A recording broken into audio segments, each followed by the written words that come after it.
I'm just going to click admit all on them.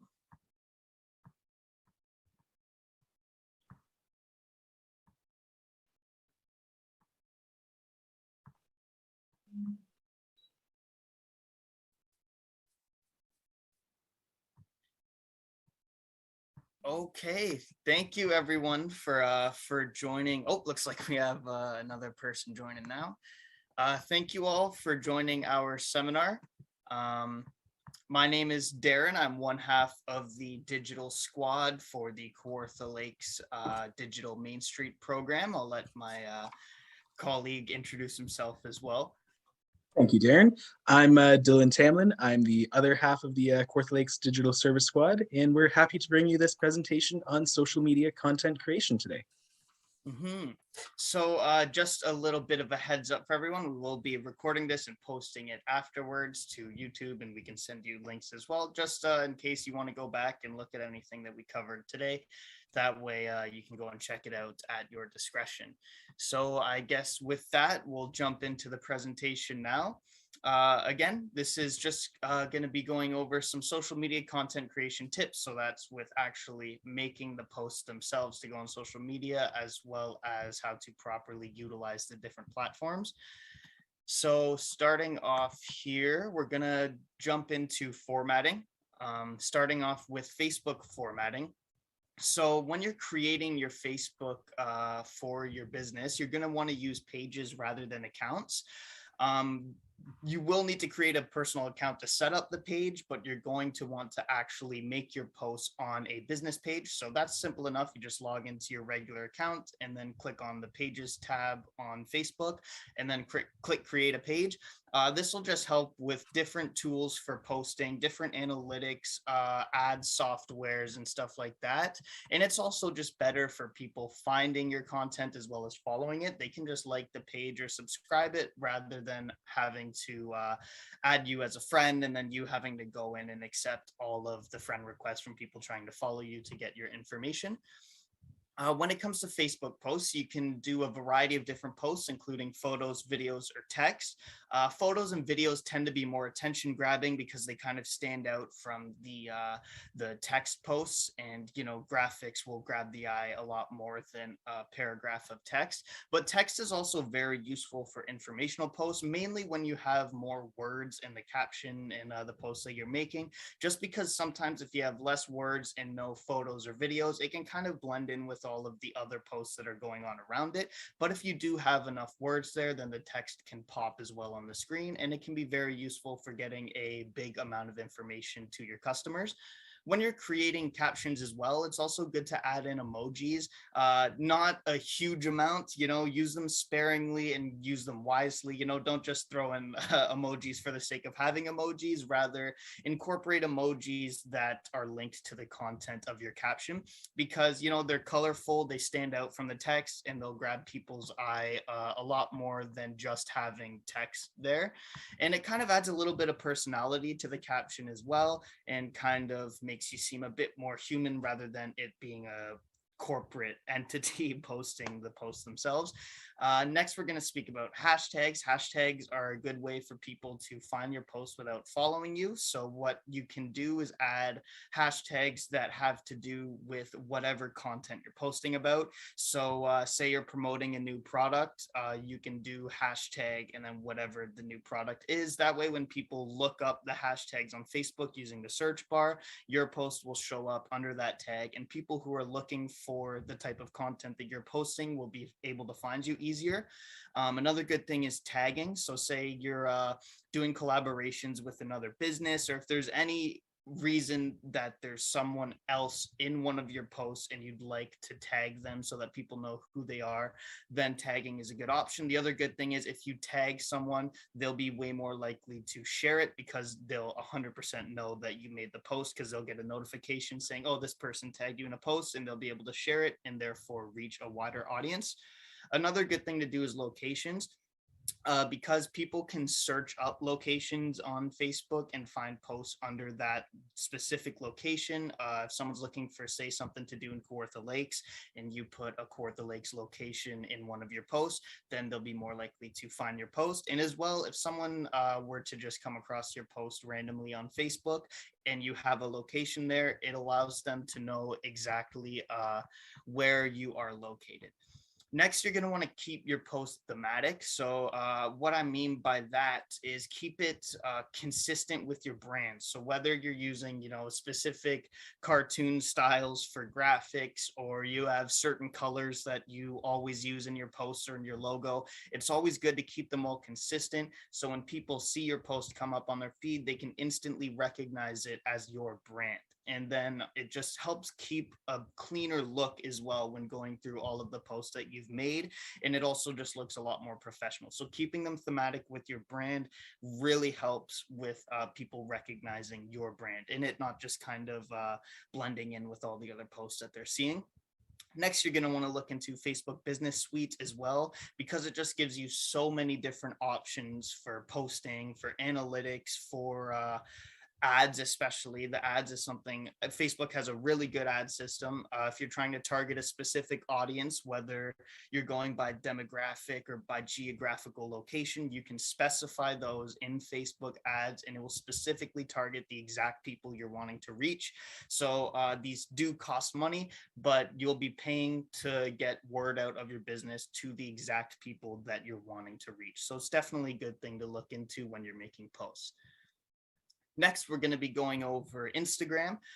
So similar to with Facebook, with Instagram, you're going to want to set up a business page. Now, this is simple as well. You just create an Instagram account, go to the settings of the Instagram, and then there will be an option to switch your profile to a business page. And so that's going to give you more options with different things like ad promotions. It allows you to integrate links better. Say into your stories, you can add a link to your website or something like that, which is something that you're unable to do with a personal account. It just gives you a bunch of better options for promoting your business. Luckily, Instagram has a high character limit in their captions. So they do have a limit, but it's pretty high to the point that you're likely never going to actually reach that limit. Oops, accidentally clicked there. So you can have really long captions in Instagram. The good thing about having these long captions in Instagram is they have a kind of they shorten it when you see the actual posts. So it's not going to take up the entire post. People are going to see the photo. That's going to grab their attention, and they're not going to be kind of overwhelmed by a long caption. If they feel that they want to read into what the post is about, they can just click the see more option on the caption and then read through it. So it doesn't kind of muddy the waters when they're looking at your posts.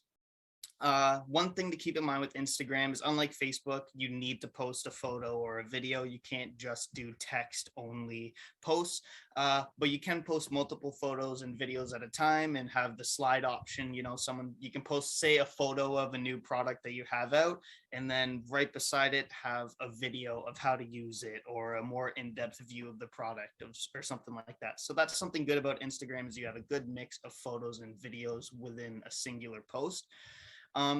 Next, about the captions, if you're doing long captions, you're going to want to put them in paragraphs rather than having one huge paragraph. It can look almost like a rant in a way.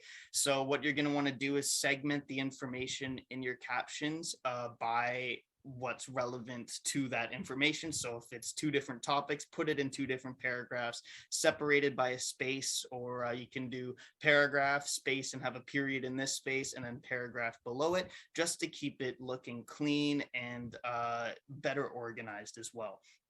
And then, just like Facebook, it has hashtags, tagging, and locations. The same thing there, where it'll just help people find your content easier. And with tagging, it'll let people know that you have posted a photo of them. Or if you're, like we said, doing collaborations, it'll allow you to tag that other business in the collaborations. One thing that's really cool about Instagram, and they kind of have these on other platforms, but they really shine on Instagram, are the stories and reel options. So stories are really cool because it's almost like a really good way to post less formal information. because they typically are more spontaneous of posts rather than the posts themselves are going to be more curated and planned out and everything. Whereas stories and reels, you can be in the moment. Say you're having a sale or something, and you have like a lineup of customers, and they're okay with you showing that. Like you can say, "Oh, look at the lineup that we have for this flash sale that we have going on."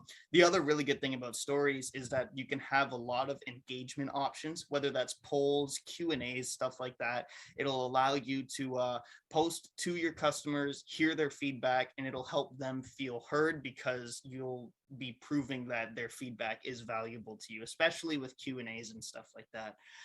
Reels is sort of a similar thing. You just post videos to your Instagram, and luckily people can go and view those together. So you can have all of your Instagram reels in one location on your profile so people can see all the videos you've posted. Just like with Facebook, you're going to want to keep these posts thematic just to keep that branding throughout the whole page. And you're also going to want to link your Instagram with Facebook. Fairly simple. You just go into your settings and click the Facebook manager, and you can link them together, because then you can utilize Facebook's ad manager and business suite with Instagram as well. Next, we're going to be going over Twitter. The main thing you're going to want to remember with Twitter is the character limit on the tweets. You're only allowed 280 characters per tweet, so that can be really limiting. So you're going to want to keep your information very concise and cut out unnecessary information so you can reach that character limit. However, there are some times where you're going to have more information than the character limit allows for, in which case you can create a thread. They've added that option in now, luckily. So you can create multiple tweets that are all linked together and all go out at the exact same time. So you can have multiple different tweets covering multiple different topics if you can't keep it under the 280 character limit. Just like with Facebook, you can use photos, videos, and text. Photos and videos are very effective in Twitter, just like with the other ones, they just pop more. But luckily, Twitter text tweets are a lot more effective than Facebook and Instagram. They don't blend into the background as much. Text posts can actually stand out from the other ones just because of the way that they have the posts separated. It's just easier to see the difference between one post and the other on Twitter. Another good thing about Twitter is you can choose between being formal and informal. So this is kind of a recent thing. Twitter initially was more of a formal corporate social media site where all of your posts would be formal, and then Wendy's came along. I'm sure most of you would have seen what happened there, where Wendy's started doing a lot less formal tweets. They were even, making fun of some fans and stuff like that. They were treating Twitter and using it as users would use it. So you can be a lot more informal with this, because on Twitter, it's kind of become a thing that's what brands do. So you can kind of go back and forth between the two and be more, I guess, human, kind of break down that barrier between corporation and human on this platform. Then again, hashtags, retweets, and tagging are good to use. Retweets is a really good option for Twitter. You can say if a customer posts something about one of your products or services and it's a good review and you want people to see it, with the click of a button, you can repost it to your wall, and that's almost like free advertising. And retweets work well for you as well, because other people can easily retweet your posts and share them to their following, so you can reach people that you may not have reached otherwise. Next, we're going to have one of the newer platforms, TikTok. This is becoming more and more important for corporations and businesses to use, just because of the format that it has and the algorithm that it uses, and how easy it is for you to post content that can reach a wide audience without having a huge following. So TikTok, you need to post videos. That's the only option they allow for. You're going to have 3 minutes max for your videos, which typically you're not going to need that much time. Maybe for more heavily information-based videos, you will reach that limit, but most of the time you'll be able to keep it under 3 minutes, and that limit won't be an issue. One thing about TikTok, you're going to definitely want attention-grabbing intros. The the problem with TikTok is that it's really easy to skip videos. You just scroll right by them. And if people aren't invested in your videos in the first few seconds, it's so easy for them to just scroll past it and never see it again. So have attention grabbing intros so people want to continue watching your videos as well. You don't want any wasted time, because again, if they start to lose interest when they're watching your videos, they're just going to scroll right past them. So if there's any parts of your videos that you don't feel are necessary and you don't feel will keep the viewer's attention, you can just remove them and cut down the video to a shorter length, just to make sure that people are actually watching the full video rather than skipping through it. One of the big things with TikTok is utilizing sounds and hashtags. Hashtags, just like the other platforms, but sounds is something that is specific to TikTok and possibly one of the most important things for getting quote unquote viral videos or getting your videos to a wider audience. If you've used TikTok, you've probably noticed that there are trends that use sounds. So using the same song, some people will repost the audio of someone else's TikTok and use it. Like, say someone will be 5 movies that made you cry. I'll go first, and then you join on and post 5 movies. It's a weird thing with TikTok where everyone is reusing sounds to do trends. It's kind of the new thing with this app. And if you use TikTok as a user, you'll understand kind of how that works. But utilizing these sounds in your videos, whatever ones are viral at the time, can really help you get on people's feed and see your posts without them directly following you.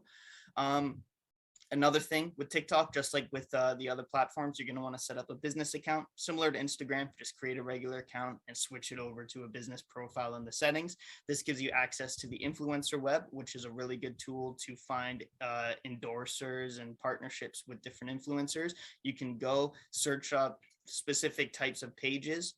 So say you're health and wellness brand and you want to find a health and wellness influencer, you can find that in the web. It'll give you the types of videos they make as well as their following, so that you can reach out to the influencers you want to reach out to.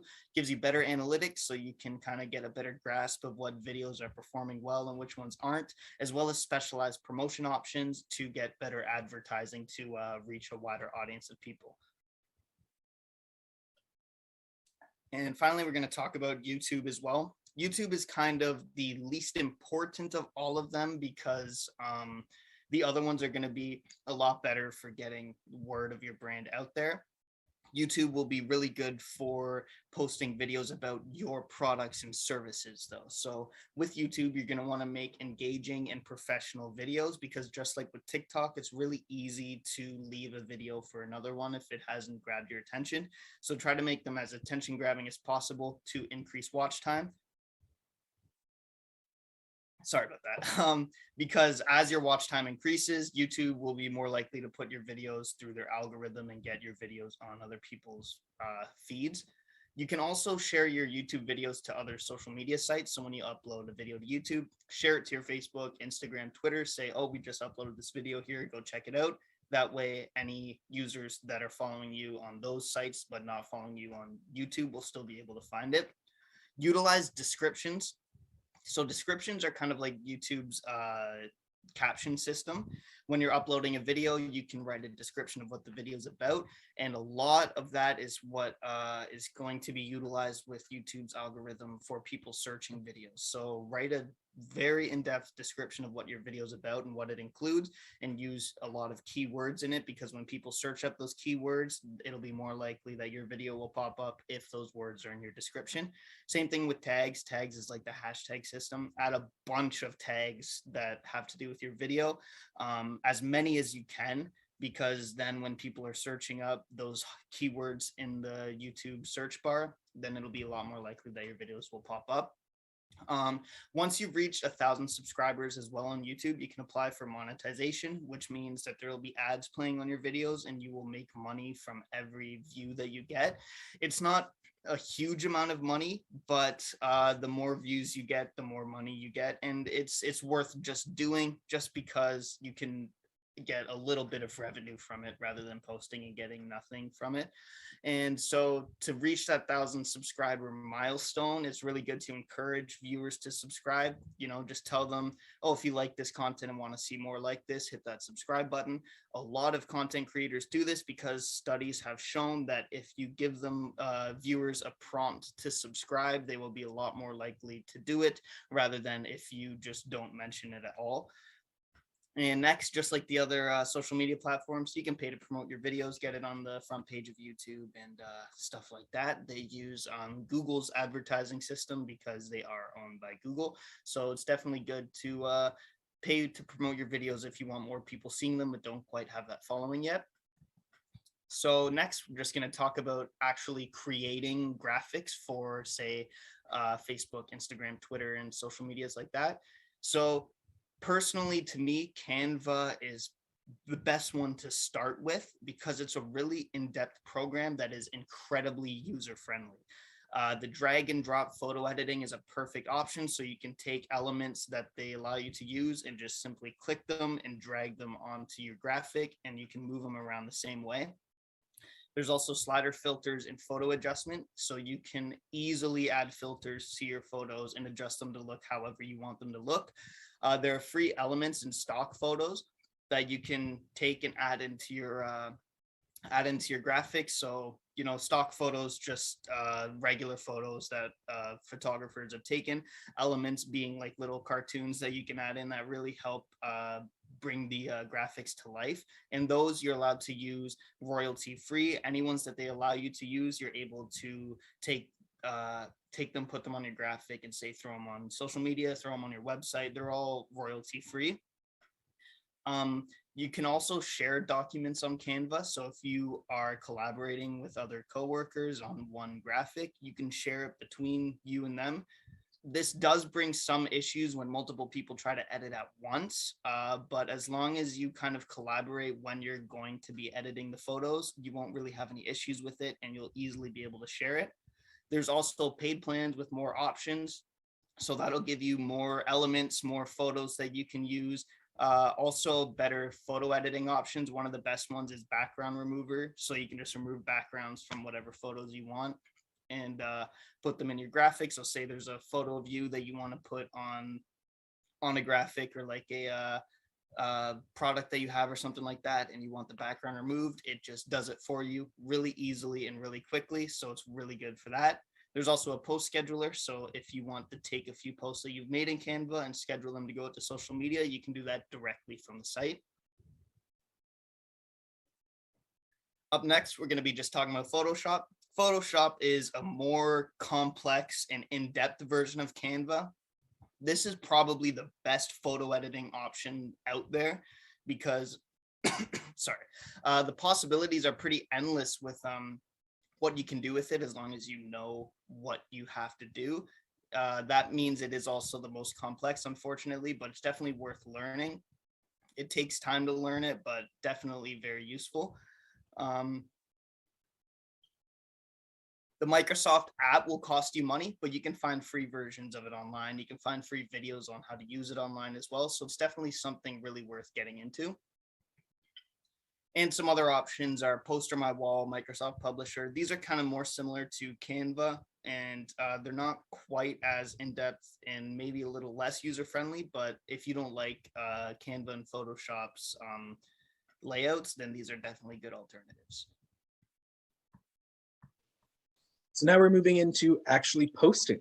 So yeah, we're gonna go on in. So right off the bat, we're going to be talking about post schedulers here. We have previously done a talk specifically on these, so this is just going to be kind of brief. So as we had mentioned in that talk, Hootsuite, Buffer, and even Canva, the graphic design platform we were just discussing, are all solid post schedulers. All of them have their strengths and weaknesses, such as Canva is reliant on Facebook or Instagram for their post scheduling, as it is a graphical based platform.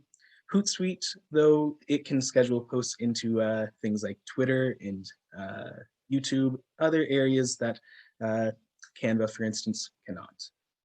Each of these three post schedulers come at different price tiers, with Buffer being the cheapest of the three. Canva, it's included with your Canva Pro subscription or Canva for free. That's all. Hootsuite is the most expensive of the bunch, but it is the most feature rich by far, including trackers and other things that can help you get an edge with your actual social media content, figure out what's working best, what isn't working, all of that. So schedulers allow you to make multiple posts all at one time, which can cut down on the time that you spend actually posting these things. As we all know, some can assume that social media content is going to be a constant thing. You're going to always have to put time aside for this.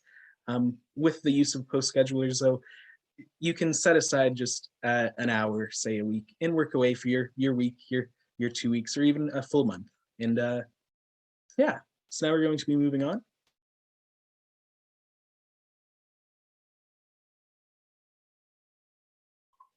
I muted myself there, my apologies. This is going to be regarding what times are best to actually post. This is in regards to actual activity on the platforms themselves. People don't use Facebook at the same time every single day, and some days they use it less than others. That applies for every single social media platform. Here we highlight Facebook, Instagram, and Twitter, just as they are ones that feature a timeline that is structured to show you posts that are more recent. TikTok, on the other hand, is more about suggesting posts that will fit the user themselves. So it's a little bit different on that end. But for Facebook here, Tuesday, Wednesday, and Friday in the mornings are often the most popular times that you can post. But especially in the morning, that's a key piece too, as posts will stay generally up for the full 24 hours and be very noticeable for that time period and drop off after that. So keeping them right in the morning so that people can see them throughout their day, in their evening, and whenever they happen to be on Facebook is often a very useful strategy. Instagram, it gets a little bit more specific here, with Tuesday, Monday through Friday having the same sort of time, and just different days having different impacts in specific. So Tuesday, as we have here, 11 until 2 p.m., whereas Monday through Friday, just 11 a.m. The difference there is the usage time throughout those specific days, with Monday through Friday having a more general catch period of 11 versus Tuesday, you have a bit broader of a window so you can target different times. Tuesday specifically is your best day to post on Instagram, just as that's the most active day. That's why we have it highlighted below as the best day. And your worst day will be Sunday. Just people are busy with other things, So they're not as active on Instagram. Posts that are scheduled for Sundays may just take a slight hit due to this. So Twitter, again, Wednesday is your best day. That's just how Twitter is. That's when people are there. 9 till 3 is your best hours. Again, that's just when the people are there and able to actually see what you're trying to speak about. Beyond that, Tuesday and Thursdays, 9 a.m. through 1 a.m., great times as well. Again, for Twitter, the weekends are slightly lacking. This is something that goes across for most social media platforms, just due to lack of engagement while people are with their families, doing other activities, all those things that can keep them away from social media. So yeah, having an understanding of the best times to post can increase your engagement with your posts. That's actually what we're going to be discussing right here. So yeah, why should you increase that engagement? Well, it increases your outreach. So as you post things, say on Facebook specifically, as you post things and it reaches more accounts, they can share it out more, and that will increase that outreach. But that share is an engagement. So you have to have content that they will actually engage with in such a way as in sharing it out.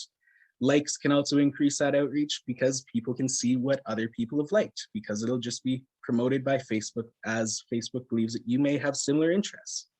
This applies across Instagram too, with liking posts from certain accounts being promoted onto your feed. That's just how it goes. So having that increased engagement can increase your outreach. And with increased outreach, you're able to actually reach more customers, have what you're trying to say out to a broader audience. So this will also allow for customers to speak their mind. This will allow for criticism that can help you improve your brand. We don't always know where our faults lie until we have some input from others, as it's hard to really look back and have that self-reflection at all times. Some of us struggle with that. Allowing our customers to have that input can aid in our actual operations. So beyond that, allowing that interaction strengthens the bond between you and your customers. This allows for your brand to be more approachable, giving just a more welcoming feel to others. That's the word I'm looking for. There we are. And with that, your customers will be more loyal. They can actually connect to your brand. And again, this breaks down those barriers between people and the brands. They can think of the brand as something that they can relate to, something that they can connect with. A little bit different than just a generic. All right, moving along. So now, how can you increase your engagement? To start off, one of the best ways that you can do this is to make posts that encourage comments. So ask questions, try to actually reach out to your customers and get some input. Examples of this are, what are your opinions on this? And then go into what you're actually trying to speak about. Share your experience with, then actually add something in. Name your top 5 products, aspects of a product, etc. These are just ideas of how you can actually increase that engagement through comments. One second, I just need to take a quick drink here. All right. So, as I said before, one thing that is important to do is to make posts that encourage shares. As your content is shared out, it will reach more and more screens, increasing that outreach and potential engagement. It's like a nice feedback loop, something that you should try and get to. So share with your friends, send this to anyone who needs to see it. Those sorts of things can help with actually getting that call to action into the people's hands. As not always will they think, should I share this out, until it's actually right there in front of them. Similar to that thing with YouTube and subscribers, actually telling them to do something can increase the actual results you get. Very useful to have. Other things that can increase that engagement are polls. Polls are effective on a number of platforms. And giveaways. Actually having something that your customers can enter into, a little bit of a fear of missing out to, those things can all increase your engagement. Having that giveaway run for a short period with just some basic requirements that you can track are very, very nice features to have to actually test what is working well too. As you can look at how one giveaway has went versus another and figure out what's actually working there. All right. So here are just some additional notes all around that. It's good to put each post onto every platform that you can. Just increase that outreach through as many channels as you can. While this isn't always applicable, say you have a very, very long form post that's done in a video, that may not do as well as a long form text post, those sorts of things. You can post videos on all of the platforms, but sometimes you want to have it as a written statement. That's all. For graphics posts, format for Instagram. This is just a basic one, as all of them will accept Instagram's format, but Instagram won't accept everyone's formats. Instagram needs either a 1:1 ratio picture, generally it's 1080 by 1080, or it needs a 4:3 ratio, that's it, which is just a wider picture. But since it has those limitations, it's best to format your graphics for those limitations such that you don't have to rework a graphic later on, which can be annoying, and it can mean your graphics don't convey the right image. That's all. So the next piece is to format that caption for your applicable social platforms. As Darren had mentioned earlier, For instance, Instagram will show you the first couple of lines, and then there is a see more button to see the rest of the text. One useful way to actually make use of this is to have a piece at the start that catches the attention of the reader, and then have a space, line break, and go into your pieces below. So then they can actually read through if they choose to. Another piece is to post regularly. Well, it doesn't have to be every single day, every other day, that sort of thing. As long as you have something that is consistent, once a week even, it's better than having them just randomly spread out, because having that consistency allows both your customers to understand that this sort of thing happens at this time. For example, say you do live videos. Having that at the same time every single week can build up a regularity for your customers that want to engage in that content. That's one key thing there. The other side is that the actual social media platforms can pick up on your posting schedules too.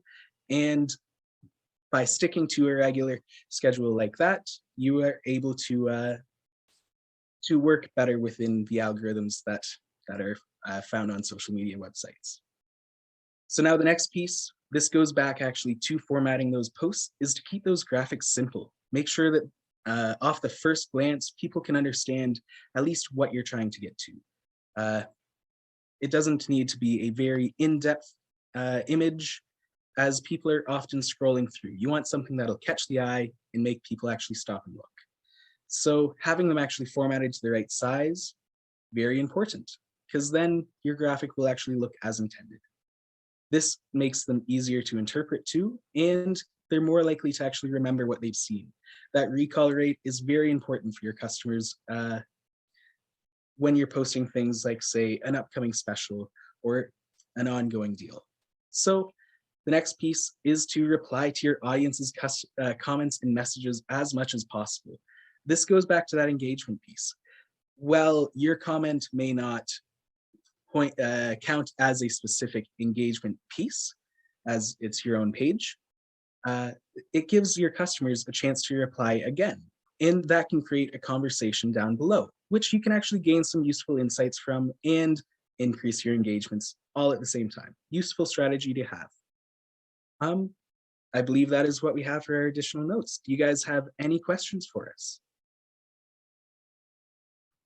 If you guys do not have any questions at this time, feel free to send us an email, digitalsquad@kawarthalakes.ca.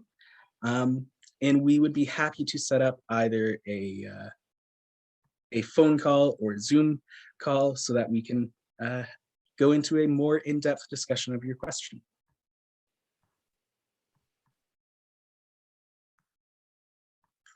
And I would just like to say thank you to everyone for attending today. Yes, thank you so much.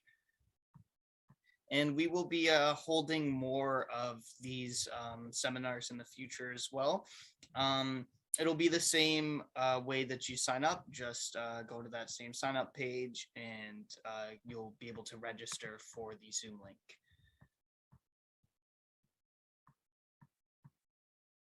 All right. Well, if no one has any questions, we may just call this now. Thank you a lot, everyone, for joining.